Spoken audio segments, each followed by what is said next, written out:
এখন আষাঢ় মাস, তার উপর বৃষ্টি অনবরত পড়েই চলছে।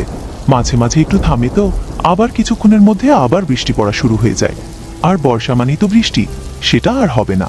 তার সাথে বয়ে চলেছে ঝড়ো বাতাস ও বিদ্যুতের গর্জন। আর ওই আষাঢ় মাসের নতুন বৃষ্টি হওয়াতে চারিদিকে মাঠঘাট সব জলে ভরে গিয়েছে। গিন্নি, আমি যাচ্ছি মাঠের দিকে। কিছু মাছ পাওয়া যায় কি দেখি। বৃষ্টি তো ভালোই পড়ছে, এই সময় ভালো মাছ পাওয়া যাবে। মাছ ধরার নেশায় সবাই এতক্ষণে সব মাঠে নেমে পড়েছে।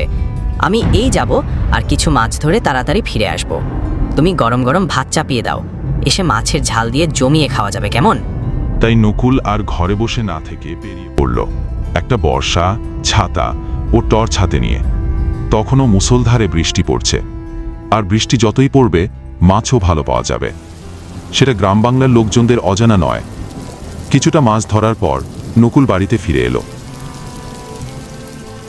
রাতে খেতে বসে নকুল তার গিন্নিকে বলল, গিন্নি, আজ খুব ভালো মাছ পেলাম, কিন্তু ওখানে গ্রামের আর সবাই থাকায় ততটা ভালো মাছ পেলাম না। ভাবছি কাল উত্তর দিকে যাব, ওই দিকটায় কেউ যায় না, তাই ওখানে ভালো মাছ পাওয়া যাবে। না না বাবু, ওদিকে যাবার দরকার নাই তোমার। শোনাচ্ছি ওই দিকটা ভালো জায়গা নয়। এবার খেয়ে নাও, রাত অনেক হলো। না গিন্নি, ওসব আজগুবি কথা, ও কিছু হবে না।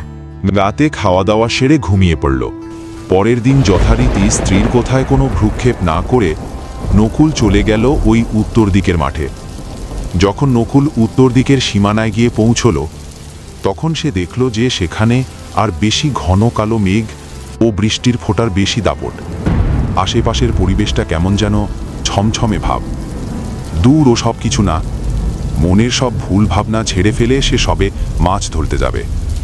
তখন তার সামনে কি যেন একটা কালো ছায়া মূর্তি তার দিকে এগিয়ে আসছে। কে কে ওখানে? বলি, তুমি কি আমার মতো এইদিকে মাছের সন্ধান পেয়ে গিয়েছো?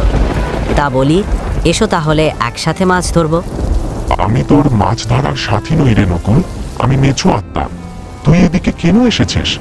জানিস না এদিকে কেউ আসতে সাহস করে না? আর তুই তোর বউয়ের কথা না শুনে চলে এলি? তাহলে এবার মর।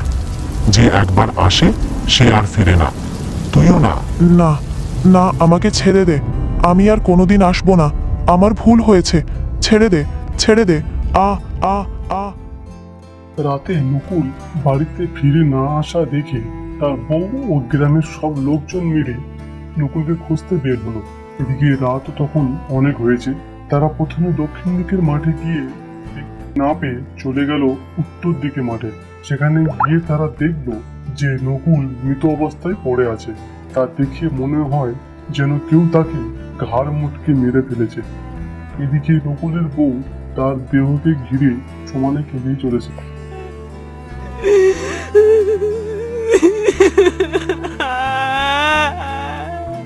তখন ভোলা বলল, সবাই শোনো ও আর মুক্তি শোন, নকুলকে সৎ কাজ করতে হবে।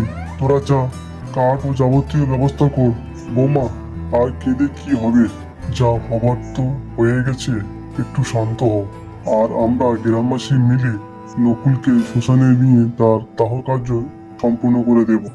ওই দিন রাতে সব গ্রামবাসী মিলে নকুলের দেহকে শ্মশানে নিয়ে গিয়ে তার দাহ কার্য সম্পূর্ণ করে দিল।